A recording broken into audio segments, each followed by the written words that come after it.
Hey guys! Andito na namang ako muli sa Hong Kong Flower Show dito sa Causeway Bay. At ito nga, nakakuha tayo ng larawan or video dito sa isang bahay kubo na kanilang dinesign, in-arrange.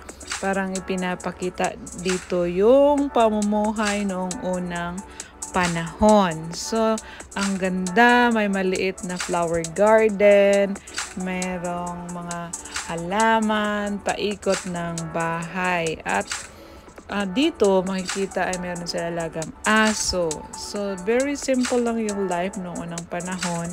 At meron itong bakod, paikot ng bahay kubo kasi yan yung protection nila kapag may mga mababangis na mga hayop na susugod doon sa loob ng bahay. So, napaka gandang balikan yung mga sinaunang pamumuhay.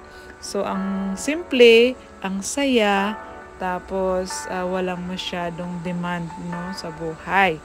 So, ang saya-saya. So, thank you for watching guys. See you again for my next video.